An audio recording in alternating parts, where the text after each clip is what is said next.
Bienvenidos de nuevo a mi canal. En esta ocasión quisiera hablaros de la liturgia que vamos a celebrar hoy, de la liturgia del Jueves Santo.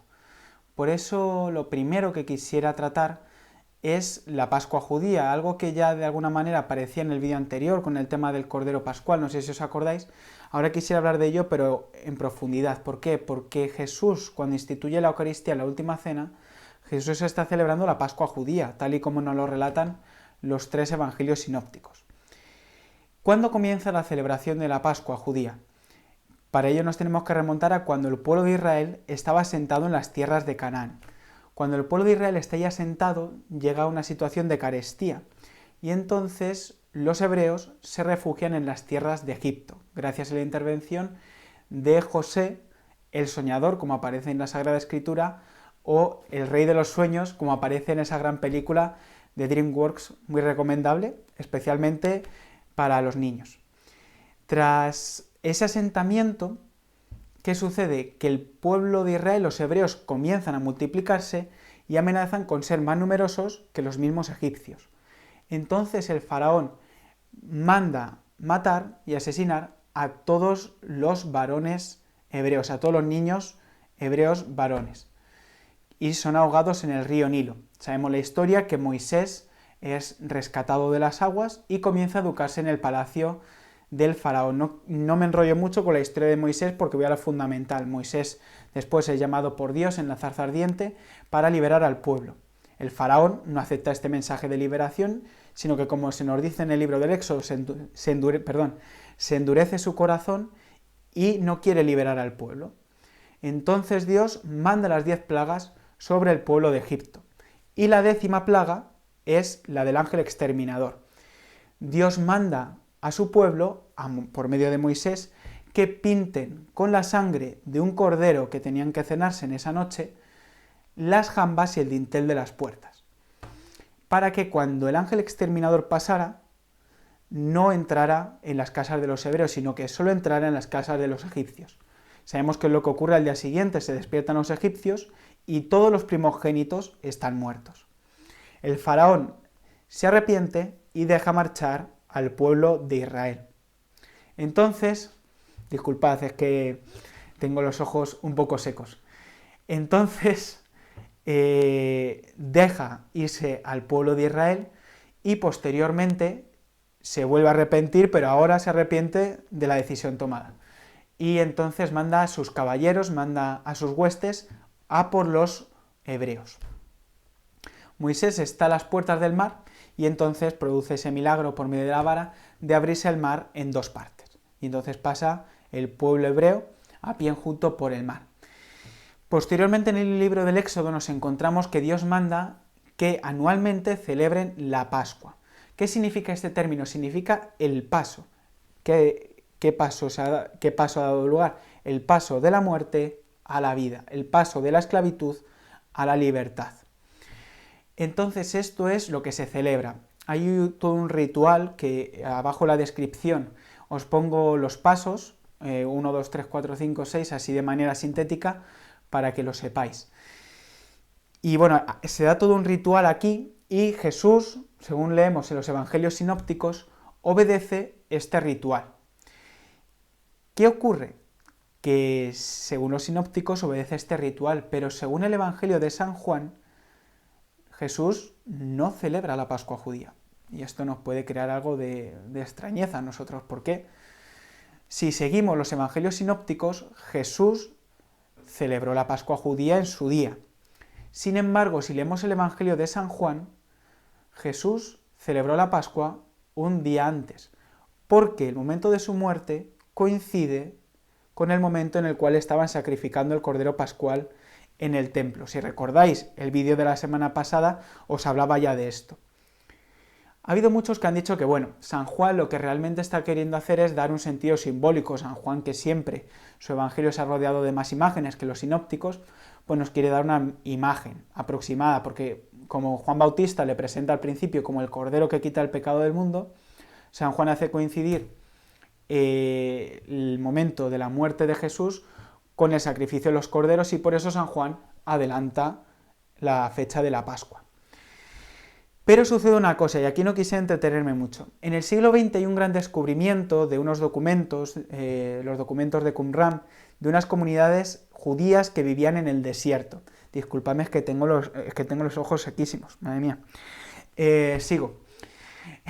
Perdón. Hay que ser más formales con estos vídeos, pero como me está saliendo de una, no paro. Esas comunidades, los esenios, celebraban la Pascua también, pero no la celebraban según el ritual habitual del templo, es decir, los judíos siempre celebraban la Pascua con una ordenación o con una visita al templo. Sin embargo, los esenios, que eran comunidades judías, pero que vivían en el desierto, no creían en el templo de Herodes, que había sido remodelado, sino que ellos esperaban el templo escatológico, el templo definitivo de Dios. Y además, lo característico de la Pascua era volver a cenar el cordero, como los primeros hebreos. Y aquí no cenaban el cordero. Entonces, a la luz de este descubrimiento, Benedicto XVI, en una homilía preciosa que tiene para el Jueves Santo, explica que San Juan coloca esto no solo como un hecho simbólico, sino porque Jesús, si siguió el calendario esenio, y bueno, esto es verdad que es una hipótesis, si siguió el calendario esenio, Jesús celebró sin cordero y Jesús celebró sin ordenación al templo, es decir, Jesús no celebró en vistas al templo de Jerusalén, porque Jesús es el verdadero cordero que va a quitar el pecado del mundo y Jesús es el verdadero templo. Evidentemente esto es una hipótesis, es verdad que no es algo definitivo, pero es precioso ver esto, ¿no? Y sobre todo la reflexión que hace Benedicto XVI en esa homilía. Continúo un poco, por no enrollarme. Sobre el siglo IV, sobre el siglo V después de Cristo, hay un sentido esencial que ha sido heredado por los cristianos, y es en este día celebrar la institución de la Eucaristía. Pero además, en el siglo V, VI ya encontramos otras dos misas en el Jueves Santo. La primera de ellas es la misa de los penitentes. ¿Cuál era la misa de los penitentes? La misa de aquellos que habían estado en el orden de los penitentes purificando sus pecados durante un largo tiempo. Después encontramos a lo largo del día otra misa, que es la bendición de los óleos, que ha pasado actualmente a denominarse la misa crismal, que aquí en la diócesis de Toledo la celebramos trasladadamente el martes y por ejemplo en Roma sí que la celebran el jueves por la mañana. Y además encontramos, y esto se da sobre todo en el ambiente africano, que se celebra la misa de la Cena del Señor a partir de la hora de nona, es decir, sobre nuestras 6-7 de la tarde.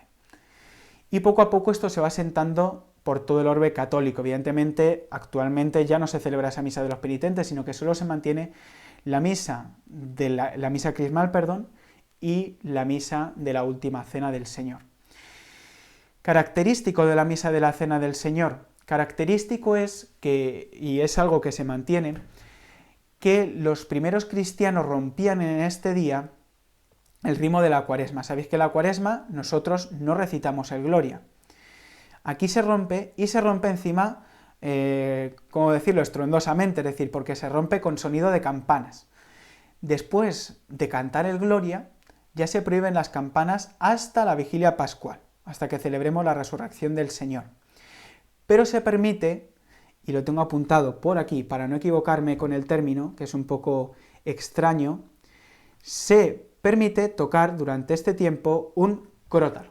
¿Y qué es un crótalo?, os preguntaréis vosotros. Es como nuestras actuales carracas. Al igual, debajo en la descripción os pongo un vídeo para que lo veáis, porque es muy curiosa. Son unos instrumentos de madera que provocan un ruido igual muy estruendoso y que se utiliza desde después del Gloria del Jueves Santo hasta la vigilia pascual.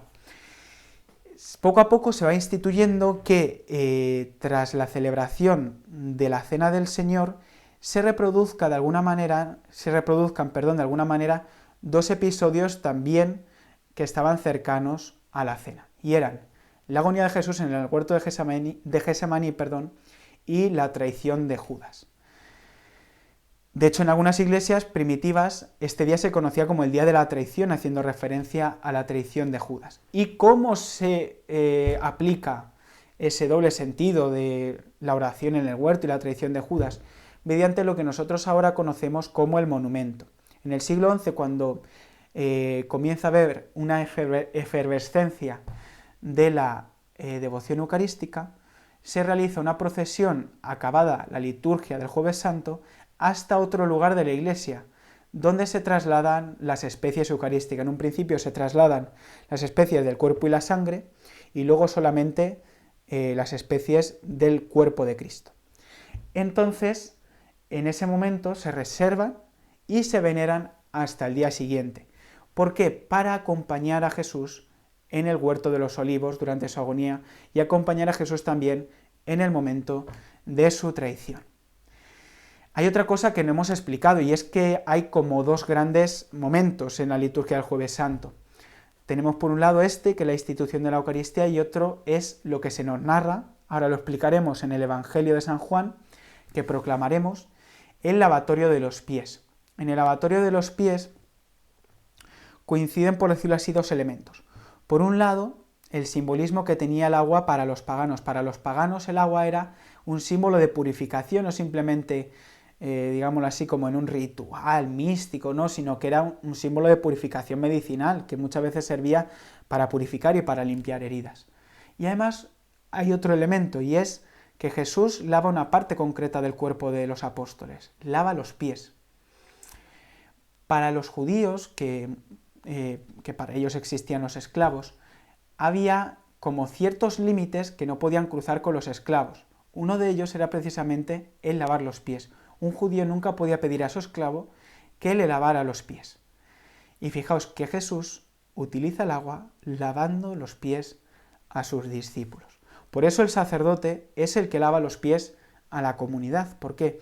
Porque él tiene que ser como Jesucristo, el siervo de los siervos. Y además está puesto ahí precisamente para purificar, pero no para purificar de enfermedades, sino para purificar del mayor mal que puede afligir el alma de un cristiano, que es el pecado, la muerte de la relación con Dios.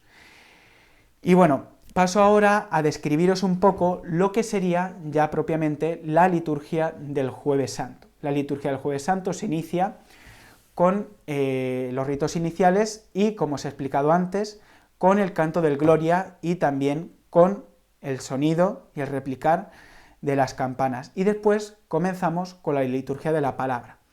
¿Qué lecturas vamos a proclamar? Vamos a proclamar el libro del Éxodo, en el cual encontramos estas disposiciones para celebrar la Pascua anualmente, como ya hemos explicado. Encontramos también el Salmo responsorial, el Salmo 115, alzaré la copa de la salvación invocando el nombre del Señor. Leemos la primera carta del apóstol San Pablo a los Corintios, que es muy interesante, porque en ella San Pablo habla de algo que él ha recibido y que transmite, de algo que todavía no está reflejado en las Sagradas Escrituras y que ya se va transmitiendo en las primitivas comunidades, que es la celebración de la Eucaristía. Y en el Evangelio leemos el capítulo 13 del Evangelio según San Juan, el lavatorio de los pies. Luego sigue la homilía y después de la homilía el obispo o el sacerdote que preside reproduce este mismo gesto del Señor, lavando los pies a 12 varones.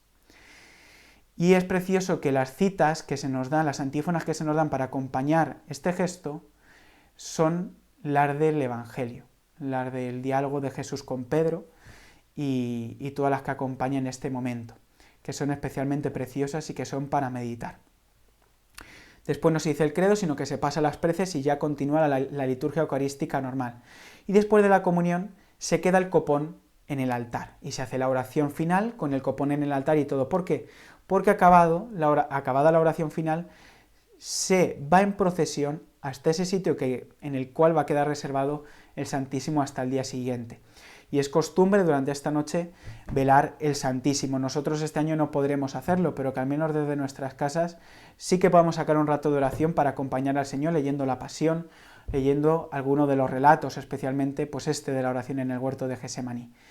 Así que nada, que paséis buen Jueves Santo y que hoy especialmente recéis por nosotros, por los sacerdotes, para que seamos siempre servidores entre los servidores en medio de la comunidad que Dios nos ha confiado. Saludos y mi bendición para todos.